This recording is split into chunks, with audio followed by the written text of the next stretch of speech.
Teleimpacto, lo que necesitas saber.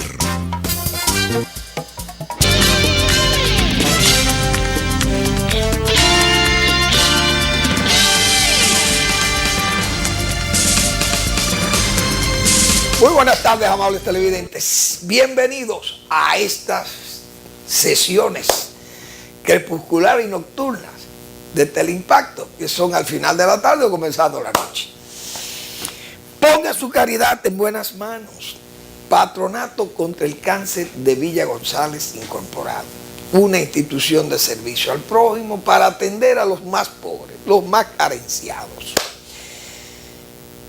Y realmente enfrentar una enfermedad como el cáncer es realmente difícil. Difícil no solamente en el sufrimiento, en el abatimiento mismo del enfermo y de la familia, sino cómo destruye la economía familiar. Imagínese usted una persona desheredada de la fortuna, una persona pobre, muy pobre, indigente, que tenga, pero pobre con dignidad. Gente que realmente tiene un sufrimiento, no lo puede enfrentar y no es humillante la caridad, no es verdad.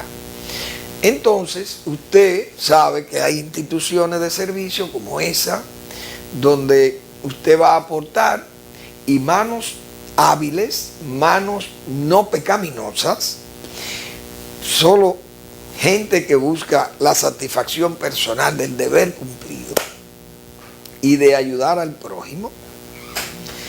Ese es un apoyo seguro, en buenas manos, y que seguro le llega directo a los más necesitados. 809-443-8010, y ahí usted puede hacer su contribución a esa institución de servicio que es el Patronato contra el Cáncer de Villa González Incorporado. Bueno, tengo una nota de pesar. Han muerto, dos damas. La madre de la señora Tapia Suero, la madre del senador Charlie Mariotti, que falleció ayer y está en su velatorio aquí en la Blandino, creo que el entierro es esta tarde. Y además falleció también doña Verónica Viuda Leal, la madre de Carlos Leal, el ingeniero Carlos Leal, un amigo nuestro, una gran persona, un profesional de primera línea de la República Dominicana, principalmente en el área de la ingeniería sanitaria y la ingeniería para mover agua y sólidos en suspensión. Carlos, su madre falleció, una larga enfermedad, y sus restos están siendo velados también aquí en la Blandino, y mañana será su enterramiento en San Pedro de Macorís a las 10 de la mañana. Nuestras condolencias a esos dos buenos amigos, a quienes el Señor ha llamado. Ya esas dos damas distinguidísimas, abnegadísimas, porque no hay una madre que no sea negada, una no hay. Entonces, viene el duelo a esas familias, pero es una experiencia que todos tenemos que pasarla. En el programa de hoy, entonces, voy a pedir que la salud de una fiel seguidora de este programa, que es doña Euridice Castillo, hermana del doctor Marino Vinicio Castillo, que ha estado quebrantada. Espero que se reponga a la mayor brevedad. Así que yo sé que el doctor está también bien cercano a su hermana, que son una verdad que se llevan como tienen que ser las familias de los hermanos y como son las familias realmente. Ese amor filial que todos tenemos en nuestras familias. Doña Euridice, una hermana queridísima del doctor Castillo, y es su hermana, creo que es la única hermana que tiene el doctor ahora mismo viva, que es doña Euridice, ha estado muy quebrantada. Espero que se mejore a la mayor brevedad, doña Euridice. También vamos a reforzarle la salud a las que están sanas. Entonces yo quiero que su salud se le refuerce más y se aleje los males, las enfermedades, que se le alejen a damas que también nosotros queremos mucho, como doña Sogela. Así que doña Sogela, que goce de muy buena salud, deseo de Manuel Fermín. También, ¿por qué no a doña Carmen Bonet? También, y a don David Silverberg, que tenga también, que su salud se le recupere. Y también que esa dama, prestigiosa dama de este país, que yo quiero también que se sienta bien como ella siempre está, que es una dama que luce muy bien. Y es doña Yolanda Reina, la madre del doctor Leonel Fernández también, doña Yolanda, que ve este programa, ven muchas personas que ven este programa, a todos los que ven este programa. Yo quiero que Dios me le derrame las mayores energías, los mayores cuidados para que su salud siempre esté bien sana, bien fuertes. Bueno, voy a felicitar a doña Arlete Fernández. Doña Arlete, señores, eso es lo que se llama una dama con una abnegación, realmente, diríamos, hasta el final de los tiempos, porque ella se ha dedicado en cuerpo y alma, como se dice, a guardar la memoria de ese tremendo patriota que fue el coronel de Abril, el coronel Fernández Domínguez, Rafael Fernández Domínguez, uno de los héroes de este país más admirado. Por mí, yo lo admiro. Admiro su figura porque siempre he visto que él tan joven, un hombre tan joven, asumiera responsabilidades tan importantes. Y además con una ideologización de los problemas de ese momento para un militar, señores. Un militar que aunque de academia, pero un militar crecido en un ambiente, diríamos, un padre general, el general Ludovino Fernández, un hombre muy comprometido con el régimen de Trujillo, en aquel silencio, aquel embozo público en que estaba sumido este país. Que un joven de extracción de esa familia militar, de extracción, diríamos, del régimen, de las fuerzas más represivas del régimen mismo de Trujillo, que tuviera ideas del nivel de Rafael Tomás Fernández Domínguez.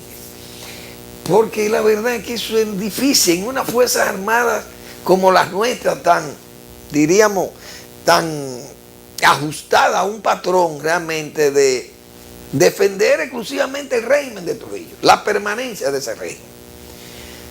En una forma casi entubados, que un militar no podía tener acceso ni siquiera a libros que pudieran abrirle un espacio de entendimiento de ideológico o de realmente de canalizar alguna idea, alguna inquietud política. Y sin embargo, Fernández Domínguez, un hombre tan joven y en un país con una efervescencia y unos remanentes todavía de ese trujillato, increíble cómo el coronel Fernández Domínguez alcanzó tanta apertura, tanto conocimiento realmente de la realidad social y política y económica del país. Entonces, hoy vi en la prensa, parece que fue ayer, un reconocimiento que hizo la Cámara de Diputados a esa fundación creada, la Fundación Fernández Domínguez, creada por doña Arlete, que también preparó una obra magnífica sobre todos los acontecimientos, diríamos, que ocurrieron tantos en tan poco tiempo, en tan breve tiempo, una vida realmente muy joven como la del coronel Fernández Domínguez, que murió en un combate ahí en la Revolución frente al Palacio, o en la toma, o en el intento de toma del Palacio Nacional en los tiempos de la Guerra de Abril. Entonces yo saludo que la Cámara de Diputados le haya rendido ese reconocimiento y ese homenaje a Fernández Domínguez y ese reconocimiento a doña Arlette, a la cual nosotros nos sentimos muy contentos por ese reconocimiento que realmente nosotros nos sentimos muy satisfechos de que se le haya distinguido a doña Arlette con ese homenaje a su esposo y a su fundación, de lo cual que sinceramente nosotros nos alegramos mucho y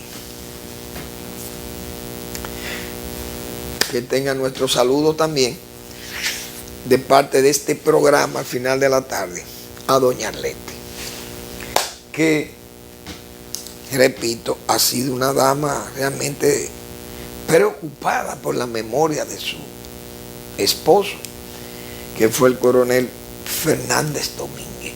Qué personalidad tan cuajada, diríamos, en un tiempo tan breve y en un tiempo tan difícil, un tiempo tan comprimido desde el punto de vista de la efervescencia política que hubo en ese periodo tan violento del 61 al 65. Esos fueron 4 años realmente vividos muy intensamente por la sociedad dominicana. Cuántos eventos, cuántas intrigas, traiciones, corrupción, impunidad, crímenes. Bueno, la verdad que esos fueron 4 años realmente que vivió la nación dominicana en una situación muy difícil. Esa es la verdad, sumamente difícil. ¿Cuántos acontecimientos juntos pasaron en tan breve tiempo? Las elecciones, primero luchar contra los remanentes del Trujillato, Ramfi, luego una huelga profunda, larga, que se le hizo al Consejo de Estado que presidía el doctor Balaguer, luego el Consejo de Estado de Bonelli, las elecciones, montar esas elecciones, 7 meses del gobierno de Juan Bosch con tantos, diríamos, con tantos ataques a ese gobierno, con realmente tanta hazaña, tanto odio que se fue acumulando ahí. Y entonces, bueno, viene el golpe de Estado a Bosch, viene el levantamiento de Manacla, esas muertes tan violentas y en actos tan criminosos, tan deleznables que fueron esos, fusilamientos prácticamente. Luego la revolución de abril, ese golpe, la intervención norteamericana, y la verdad que se vivió intensamente esos problemas. En 4 años la República se vio expuesta a tantas cosas. Y en medio de ese tremedal, ahí estaba el coronel Fernández Domínguez, señores, un verdadero héroe de este país, porque ese señor sí estuvo siempre claro por qué se involucró en esa lucha de abril. Esa es la pura verdad. Bueno, hay un político de la República Dominicana, el expresidente Hipólito Mejía, que fue intervenido quirúrgicamente, intervenido con una cirugía. Operan de emergencia a Hipólito Mejía, dice que está fuera de peligro, una cirugía endoscópica en las vías renales por una obstrucción de vía urinaria por cálculos renales. Son muy dolorosos, me han dicho, yo no he sufrido de cálculos renales, son muy dolorosos. Esos son realmente dolencias que ponen a cualquiera, como dicen, por más valor que usted sea, por más valiente que usted sea, por más fornido que usted sea, eso pone a cualquiera a nivel de niño prácticamente, de bebé, porque son unos dolores, me dicen, realmente terribles. Bueno, pues Hipólito Mejía ha sido operado de eso, dicen sus médicos de cabecera y sus familiares, que está fuera de peligro. Esperamos que se recupere a la mayor brevedad, el guapo de Gurabo, que es un hombre de mucha resistencia y es un hombre que no da muestra de cansancio. Así que esperamos que se mejore, que recupere su salud a la mayor edad, el guapo de Gurabo, don Hipólito Mejía. Bueno, hay mucha preocupación desde el punto de vista meteorológico. Esa tormenta Matthews viene desplazándose. Pero esos fenómenos son diríamos, tan aleatorios, son son muy periódicos para la época. Pero sus rumbos y sus trayectorias muchas veces cambian porque las condiciones climáticas, calor, viento, corrientes oceánicas o marinas ahí, qué sé yo, esto es muy complicado. Estamos en un ambiente de clima frío, de aguas frescas que bajan del Atlántico, aguas calientes del Caribe, los vientos que vienen del este, bueno, y todas esas cosas como que se combinan y estamos en nos trae la época ciclónica. Hay que tomar las previsiones y la gente también que sepa que las autoridades tienen informaciones muy precisas de esos fenómenos, porque ya las predicciones no son como antes, ya no son predicciones, estos son diagnósticos que se hacen de esos eventos meteorológicos, porque ya la vía satelital y todas esas cosas le dan seguimiento a todos estos meteoros y saben la trayectoria, la fuerza, el desplazamiento que lleva, el ancho, la cobertura que tiene esto, diríamos, el área de influencia que pueda tener estos fenómenos. Hay que hacerle caso a las autoridades, repito, porque las autoridades ya se manejan con datos muy precisos. Y la gente que tome sus previsiones, si hay cosas, usted tiene un macetero, por ejemplo, unas matas allí, y tiene unas planchas de zinc que están tapando ahí qué sé yo, un tanque o algo, que usted lo tenga para proteger algo allí. Y eso no está bien retenido ahí. Usted sabe que tiene que quitar eso de un tercero, un cuarto, un quinto, qué sé yo cuántos pisos, porque una plancha de zinc de esto, eso vuela de ahí y eso le arranca la cabeza a cualquiera. Entonces usted tiene que ser previsor de esas cosas, se quitan, se mueven. Objetos que puedan salir disparados por el viento y puedan afectar áreas de parqueo, vehículos, usted tiene que mover eso. Macetero, donde ahí usted tiene plantas o lo que ornamentales o plantas con algún vegetal que usted quiera que esté cultivando ahí a nivel de huerto, un pequeño huerto, usted sabe que tiene que recoger esas cosas. Latas, maderas sueltas, todas esas cosas usted tiene que recogerlas y ponerlas en un sitio seguro. ¿Por qué? Porque eso puede ser dañino para otros y hasta para usted mismo también. Tomar las previsiones es ser civilizado. Previsión es civilización, así dice el dicho. Bueno, señor, en Oriente Medio acaba de morir Simón Peres. Murió ayer o antes de ayer. Simón Peres, un símbolo de Israel. Diríamos uno de los líderes israelíes más cooperadores y de más apertura, diríamos más liberales, porque en Israel, lo que ha vivido Israel con este liderazgo del señor Netanyahu, un obstruccionista atroz. Pero también Ariel Sharon fue un primer ministro sumamente duro, difícil. Y los judíos han tenido muchos problemas. Pero ¿qué es lo que me llama la atención de Oriente Medio? Señores, ¿cuántos premios Nobel? ¿Cuántos premios Nobel ha dado el Oriente Medio? Premios Nobel de la paz.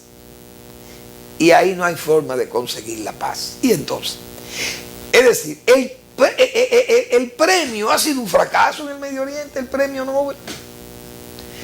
Premio Nobel de la Paz, Yitzhak Rabin, está Simón Peres, creo que el del Likud y a Arafat también le dieron premio de la paz, junto con el señor, ¿cómo se llamaba el del Likud? No recuerdo, el que era presidente, el líder del Likud. Bueno, no recuerdo el nombre de él ahora, pero me llegará. Pero también ahí está. ¿Quién más el premio Nobel en esa? Bueno, ahí está también Obama, el presidente Barack Obama, premio Nobel de la Paz también. Pero el Oriente Medio no ha conseguido la paz. Quiere decir que esos premios Nobel son un total fracaso en Medio Oriente. Pero no va a haber una paz en Medio Oriente porque Israel quiere una paz a la carta. Y no es posible una paz a la carta cuando hay un Estado que está frenado, que no se le permite que se convierta en un Estado verdadero, con una frontera definida, porque tiene o ha venido sufriendo una suerte de ocupación por goteo, que son una serie de asentamientos que viene haciendo Israel en terreno ocupado, a sabiendas de que esos terrenos no son de Israel, sino que son de la Palestina, del Estado palestino, que tiene el mismo derecho que Israel a establecerse allí porque son ciudadanos con la misma oriundez. Los hebreos y los árabes palestinos tienen el mismo padre que fue Abraham, tienen la misma descendencia, madre distinta pero el mismo padre.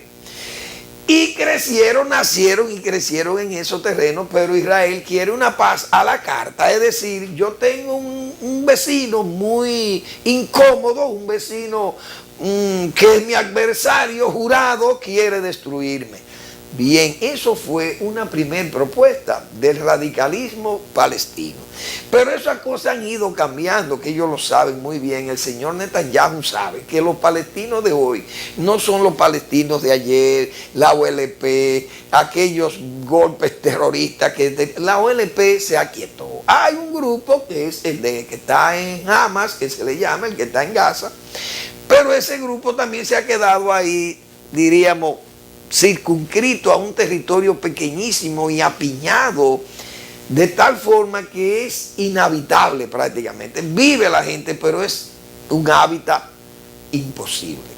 Hacinados viven los palestinos que están radicados en esa franja que se llama Gaza, que es un pedazo, una franja de tierra que ocuparon los egipcios y se dieron esa parte ahí para que se asentaran esos palestinos. Pero Israel, el señor Netanyahu y el señor Simón Pérez, que aunque fue un hombre muy liberal, pero siendo presidente de Israel no tenía fuerza para competir con este señor Netanyahu, que es un obstruccionista puro de la paz.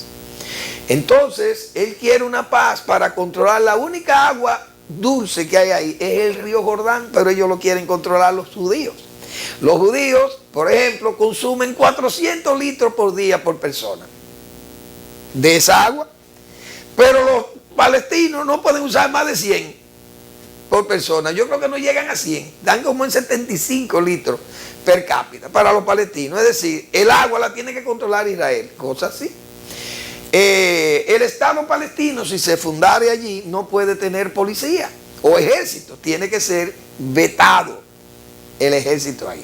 No pueden tener aeropuertos, es decir, el aeropuerto tiene que ser, esos servicios tiene que brindarlo Israel. Ahora, con qué dignidad un Estado se puede fundar sobre la base de tener una ocupación ilegal por parte de Israel en territorios que son del Estado palestino?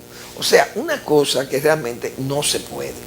Incluso ese señor ha planteado que los árabes nacidos y criados en Israel, que son israelíes, árabes israelíes, ellos quieren que esa gente no sean considerados como israelíes, sino como árabes, como palestinos o como saudíes, lo que fuere, del país que hayan emigrado o llegado o que estuvieron ahí asentados en la época en que en 1948 se creó el Estado de Israel y se pretendió un Estado palestino que no quisieron los árabes, pues es la verdad. Israel no se negaba a que los árabes tuvieran su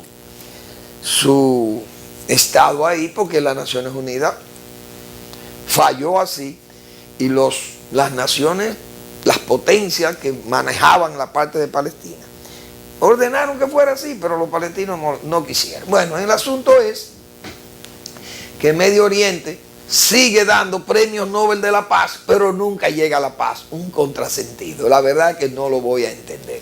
Los premios Nobel de la Paz que ha dado el Medio Oriente son muchos. Sin embargo, no llega a la paz. Parece que el premio Nobel es por el intento de hacer la paz, pero no llega a la paz.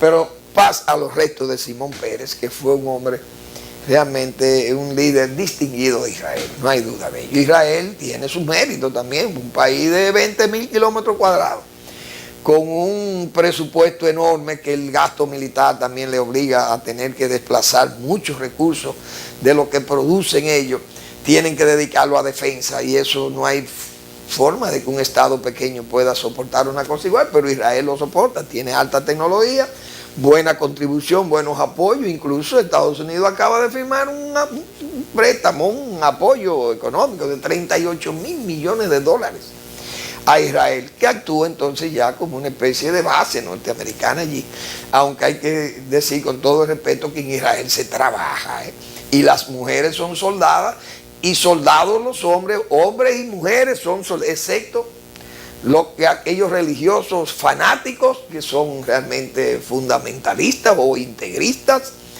de la religión hebrea, y que esa gente está liberada por ley de trabajar ni de servir en el ejército. Bueno, señor, el presupuesto se aprobó, se sometió el presupuesto. Ahora va a la aprobación del Congreso, que es quien tiene que darle el visto bueno, pero uno sabe que esas son cosas prácticamente automáticas. Vamos a mandar una breve pausa y regresamos para hablar un poco de presupuesto.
Se vende en este paraíso 22.000 metros cuadrados.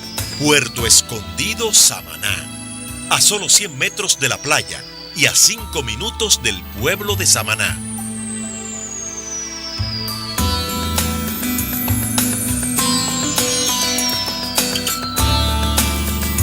Propio para proyectos de villas o apartamentos.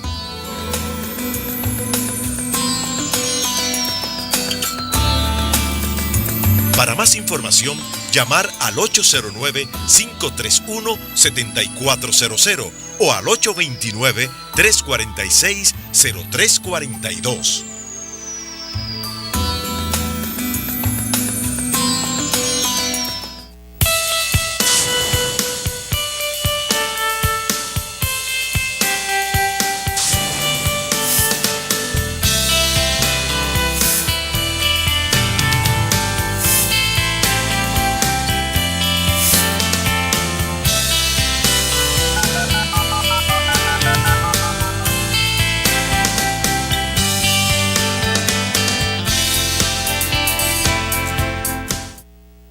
Tomando en cuenta las medidas de seguridad en tu trabajo, evitas accidentes laborales y podrás regresar sano a tu hogar y a los tuyos.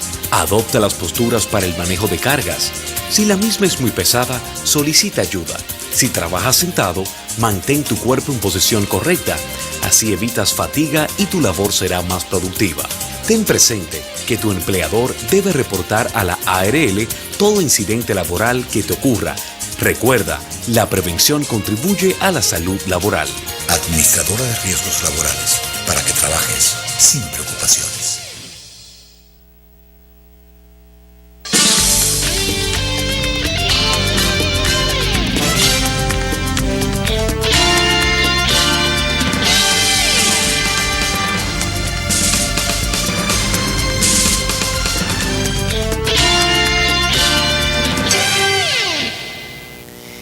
La verdad que cuando uno ve estos números del presupuesto, uno realmente se siente como que eso le choca a uno, porque venimos de conocer muchos presupuestos del Estado, del gobierno, muy bajos.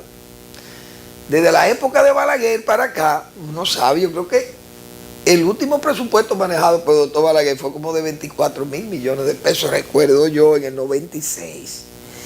24.000, que decía el PLD que la evasión era muy alta, de 30.000 millones, que ellos iban a subir eso, y realmente lo consiguieron hasta 45.000, creo que.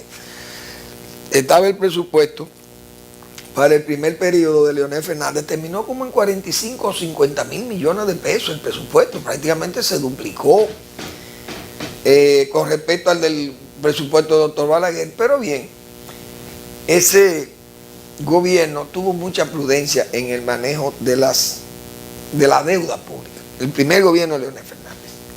Ahora el presupuesto es un gasto, diríamos, ahí está todo el gasto del Estado, 711.000 millones. Pero uno observa cómo ese gasto va a distribuirse en el pueblo dominicano y quiénes se quedan con los gruesos de esos presupuestos y quiénes no. Lo que más, diríamos, se benefician del presupuesto, ¿quiénes son? Los políticos. Partidos políticos cargados de un parasitismo y un clientelismo realmente dañino. Esa gente se queda con una parte del presupuesto. Pero el presupuesto también es un presupuesto deficitario, porque dicen las autoridades que tendrá un déficit de un 2.6%, qué sé yo. Los déficits, uno sabe que cuando no alcanzan los recursos, que usted no capta los suficientes recursos para cubrir los gastos, usted tiene que cubrir esos gastos. ¿Con qué? Con préstamos. El país se ha venido endeudando y ya la deuda, como se dice, no cesa.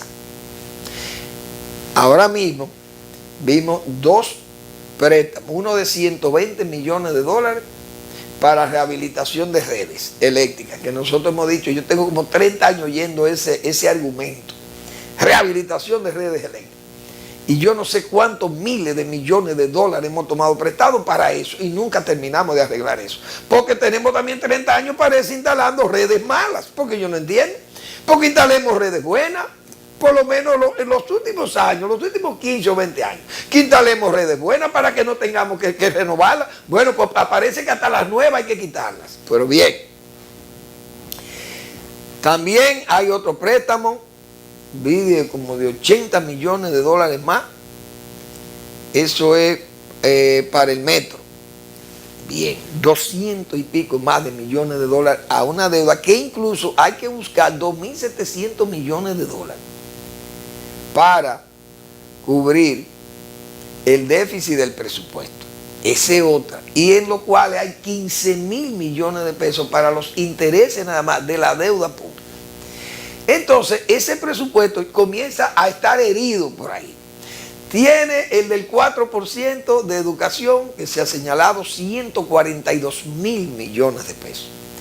Entonces, con un gasto como hubo ahí en educación muy cuestionado, en el sentido de que se fue mucho a gastos corrientes, a gastos administrativos, salarios, comida, y entonces la enseñanza, por...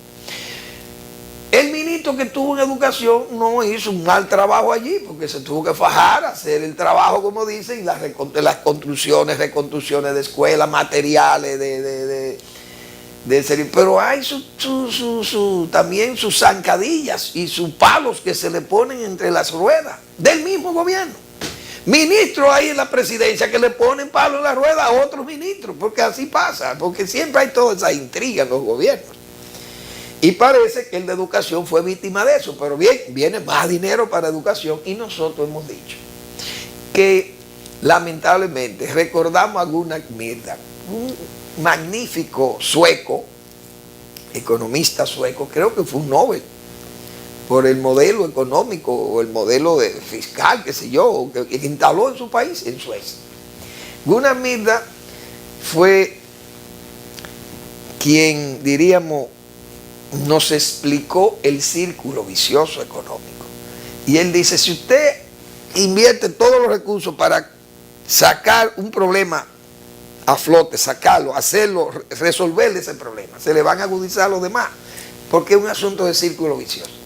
Y eso ha pasado. Fíjense cómo la salud se ha afectado, el gasto agropecuario, el gasto público agropecuario ha ido reduciéndose también, y otras instituciones han sufrido también ese problema de que no le llegan la cantidad de recursos. Pero esos son gastos, muchas veces, que esos fondos presupuestarios, se sabe que desde que están allá, usted lo ve como dicen que se van a esfumar, se van a gastar. Y como gasto al fin, si no tiene una buena calidad el gasto, terminamos realmente haciendo muy poca cosa. El presupuesto también es afectado, diríamos, por el nepotismo, porque hay mucha gente que se nutre de eso y que pone su gente, sus familiares, todo. Y estos gobiernos ahora, estos partidos políticos, tienen una membresía que el nepotismo se cuela como nada. Entonces hay mucho nepotismo, hay mucho populismo y clientelismo que se nutre de ese presupuesto, que entran como aves de rapiña. El presupuesto sufre por ahí también. Bueno, en resumen, hoy hay un editorial del periódico Diario Libre, que nosotros hemos hablado de eso, incluso la semana pasada decíamos que era el decreto 13 faltaba por implementarle, de los famosos 12 decretos del presidente, pero el 13 salió el del CEA, del Consejo Estatal del Azúcar. Y yo esperaba un decreto 13, una comisión para chequear esos salarios y revisar los salarios del Estado. ¿Por qué? Porque se estaba dando el caso que muchas instituciones había un verdadero relajo con eso, o hay un verdadero relajo con eso, los salarios y las pensiones, que también nosotros fuimos muy críticos de las pensiones, aquella vez de unas pensiones que se hicieron ahí a la carta, en la superintendencia de banco. Y entonces eso, pues, hubo que hacer fuertes críticas y el presidente se vio la necesidad de sustituir al incumbente, porque fue un arreglo prácticamente lo que hubo ahí. Pero se aumentan los salarios, llega un nuevo superintendente de banco y se aumenta como 400,000 pesos de su salario y nadie dice nada, pero el hombre está pegado, como dicen, muy cercano al presidente. Entonces hay nepotismo, hay clientelismo, populismo, y todo eso va a parar al presupuesto. Es decir, es difícil que saquemos nosotros a camino con un presupuesto de 711,000 millones de pesos, que saquemos a camino el país, porque es que hay demasiado carroña sobre ese presupuesto y no hay forma. Y los ayuntamientos hacen lo que les da la gana y gastan dinero como cosa de loco. Entonces hay una descentralización tal que se ha fomentado en el Estado, que hasta los regidores, los diputados, senadores, síndicos, hacen lo que le da la gana con sus salarios. Así también hay un funcionariado que hace lo mismo y hacen jueces, bueno, la justicia que está frenada, como se dice, porque eso no tienen de dónde, eso no tienen forma de que los recursos ellos lo puedan multiplicar con más, diríamos, con más amplitud. Lamentablemente la justicia sufre con este presupuesto, pero la verdad es que no es casi un instrumento de desarrollo el presupuesto. Esa es la verdad, porque tiene unos gastos y tiene una, diríamos,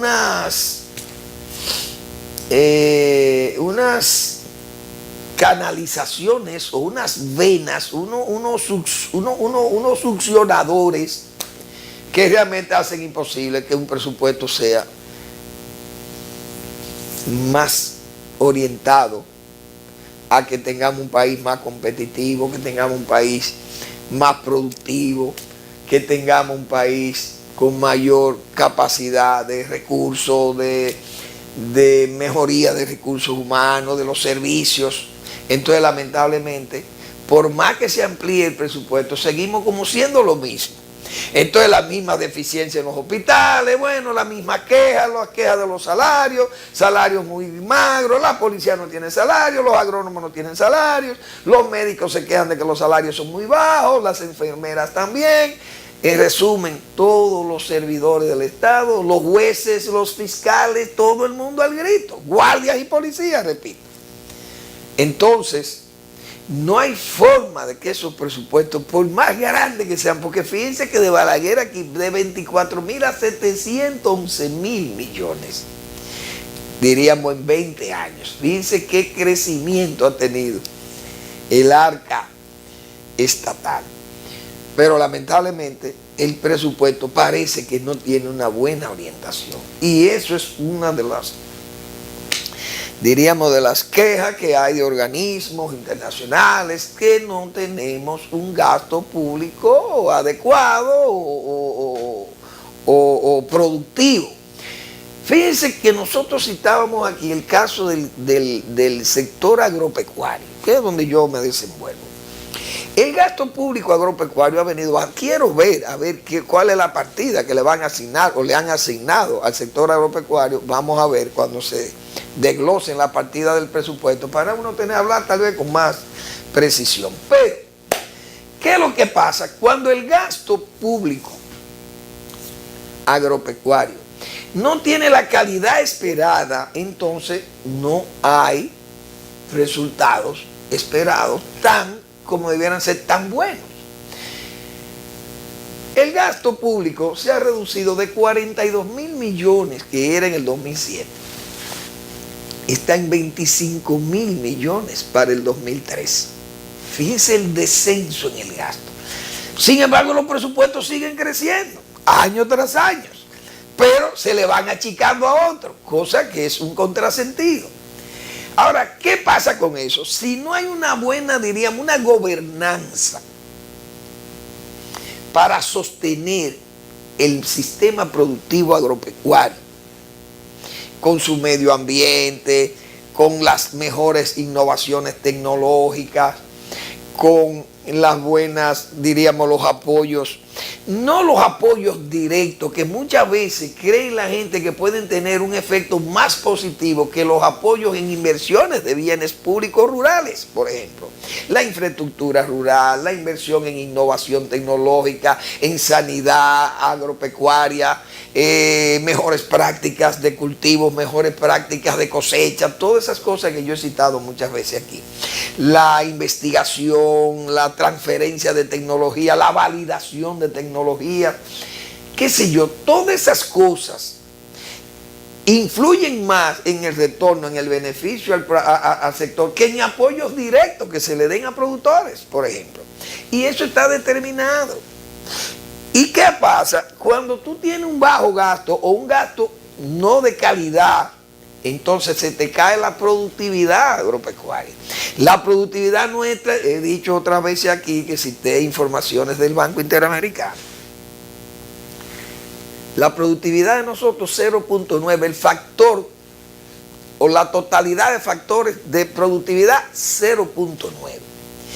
El promedio de la región es 1.3, de toda la región América Latina y Caribe. Nosotros estamos en 0.9. Pero hay 10 países que tienen 2.0 y eso es un 50% de lo que es la de los países más avanzados de la Organización de Desarrollo Económico o la OCDE. Nosotros estamos en 0.9. Y con ese índice de productividad no es posible que nosotros tengamos competitividad.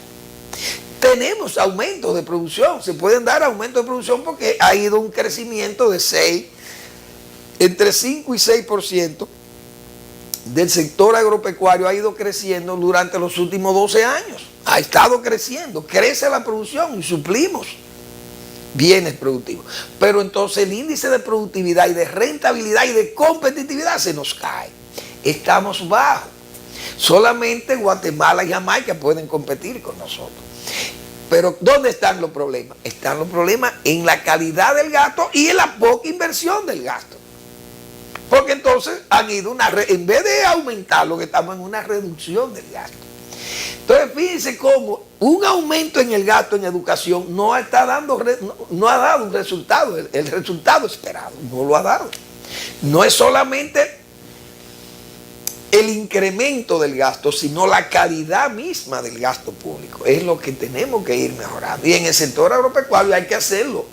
No importa que digan los productores, miren, nos está yendo muy bien, sí, pero eso tiene un momento que no le va a ir bien. Cuando comiencen a desgravarse aquellos productos que son sensibles, que comiencen a tener un efecto de desempleo y un efecto social incómodo en el país, de desplazamiento de cultivos y de mano de obra y de inversiones, entonces va a venir el griterío y realmente entonces será tarde. Ya va a ser tarde. Por tanto, nosotros necesitamos aumentar el gasto y que el gasto sea de calidad. Si no, no habrá forma de salir a camino. Por eso los presupuestos. Yo recuerdo, por ejemplo, yo le decía hoy a un amigo, que yo muchas veces lo cito aquí, que es el ingeniero Rafael Tomás Hernández. Rafael Tomás Hernández fue uno de los grandes maestros de la construcción aquí en los gobiernos del doctor Balaguer, tanto en el de los 12 años como en el de los 10 años. Formó parte de una compañía que es muy conocida para la época, Hernández y Mondesí, si mal no recuerdo. Y yo le decía a Rafael Tomás Hernández, hoy que lo encontré en la funeraria, digo, ingeniero, dígame una cosa, ¿qué? ¿Usted se imagina un Balaguer joven con un presupuesto de 711 mil millones de pesos? Aquel hombre entrenado, con una visión completa de hombre de Estado, con perspectiva de desarrollo, con perspectiva de proyectos, con perspectiva de lo que es realmente un ámbito de desarrollo nacional. Crear un ámbito de desarrollo nacional. Imaginémonos a Balaguer, aquel espíritu constructivo, reformador, aquel espíritu realmente laborioso de Balaguer, con un presupuesto de 711 mil millones. Un hombre que con el último presupuesto que trabajó, de 24 mil millones, señores, hizo una obra inconmensurable en este país. Yo he citado, por ejemplo, el caso del canal Yaque del Surazo. 36 millones de pesos costó aquella obra monumental, con una utilidad realmente que yo no sé cuántas veces el retorno de esa inversión ya lo ha ganado el país. Un canal como ese canal, el diseño, por donde viene serpenteando todas aquellas lomas feracísimas, unas quebradísimas, otras, donde no solamente la mano del hombre intervino ahí, sino las máquinas y todo para poder trazar aquel eje por donde se desplaza o viene serpenteando ese canal, esas montañas de Villalpando, por ahí, para venir hasta Asua e irrigar todo ese feracísimo valle o ese ubérrimo valle de Asua. Más de 200.000 tareas con 6 laterales que bajan hasta la plena, al final allá, hasta Los Negros y hasta Pueblo Viejo, el lateral 6 que llega hasta Pueblo Viejo. Irrigando todos esos terrenos. Eso costó 36 millones de pesos. Pero me dice el ingeniero Rafael Tomás Hernández, me dice Manuel Fermín, ¿tú sabes cuánto costó el hoyo de Chulín? El hoyo de Chulín, señores, tiene 3.2, casi 3 kilómetros que hubo que hacerle de avenida para llegar allá. 3 puentes, 600 apartamentos. ¿Saben cuánto costó el hoyo de Chulín? Asómense, 22 millones de pesos. 22 millones de pesos costó el hoyo de Chulín, que hoy es Villa Isabela. 600 apartamentos 2.5, casi 3 kilómetros de vía de acceso y 3 puentes, 22 billones de pesos en los gobiernos de Balaguer. Y hay que ver esa obra. Y véase hoy la barquita, que yo no sé cuánto se ha gastado la barquita, pero bueno, esas cosas realmente uno dice, no, es que tiene que haber una racionalidad en el gasto y en la deuda, pero ya la deuda, repito, señores, Joaquín Balaguer hacía, esos presupuestos no eran deficitarios. Yo no sé si se era con los inorgánicos que se cubrían y que se... Pero la deuda no crecía sobre la base de cubrir déficits fiscales. Yo nunca supe que Balaguer tomó un préstamo para cubrir un déficit fiscal. No supe de eso. Si alguien sabe de eso, le agradecería que me lo digan para yo decirlo también. Pero aquí las deudas prácticamente eran con organismos bilaterales, esos organismos multilaterales, o bancos como el Exim Bank, el Banco Mundial, o el Banco Interamericano de Desarrollo, el Fondo Monetario, o deudas de gobierno, tal vez a gobierno hubo algunas deudas bilaterales de esas, pero todo como organismos multilaterales, Naciones Unidas, FAO, etc. FIDA.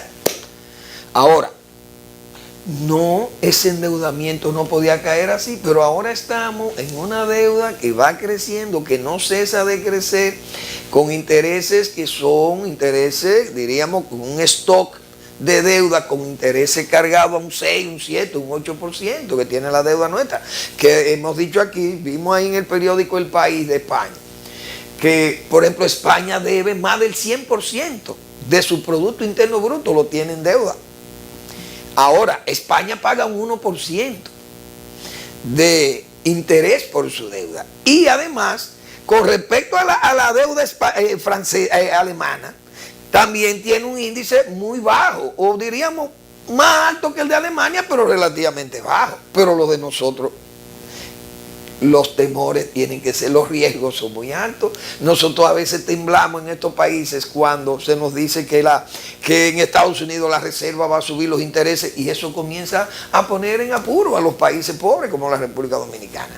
Pero esa deuda creciendo así, cubriendo déficits presupuestarios, señores, esas cosas nos llevan prácticamente, y nosotros sabemos de eso los dominicanos, por la experiencia del siglo XIX y del siglo XX, que hay que ver, como yo he dicho muchas veces, señores, para meternos en lío de ese tipo de deuda y todo aquello, veáis a los técnicos, veáis obras como de Harmon a Trujillo, de don César Herrera Cabral, para que tengamos una idea de los peligros que encierra una deuda realmente increciendo cada día más. Pero bien, vamos a seguir con otros temas, porque ya el tiempo, los muchachos me han dicho que no hay tiempo, y yo quería hablar del caso de los cubanos y los venezolanos que vienen aquí, porque hay algunos, que los cubanos y los venezolanos sí vienen y lo aceptan aquí los nacionalistas, pero a los prietos y enfermos haitianos nadie lo quiere aquí. No es por eso que nosotros aceptamos a venezolanos y cubanos. Aquí lo aceptamos porque nosotros hemos tenido una especie de coevolución, coetanidad con esas etnias, diríamos, con costumbres que han ido creciendo compartidas, vamos a llamarle así, familia, idioma, religión, comida, todas esas cosas son muy similares entre venezolanos, cubanos y República Dominicana. No es porque ellos sean blancos, mulatos, claro, que nosotros lo aceptamos y que los nacionalistas no quieren saber de pie y enfermos, que además de las enfermedades transmisibles nos transfieren el hambre y la pobreza a la República Dominicana. No es solamente por eso. Repito, coevolución de costumbres compartidas por siglos que tenemos de existencia en estas etnias. Hasta la hispanidad, para que se molesten los que nos llaman nacionalistas de hojalata. Usted oyó, ingeniero Espaillat, Anita, cómo nos tratan los que son defensores de la patria, que lo que son es verdaderos traidores de la República Dominicana. Señores, gracias por preferirnos y nos vemos mañana en otra entrega de Al Final de la Tarde o comenzando la noche.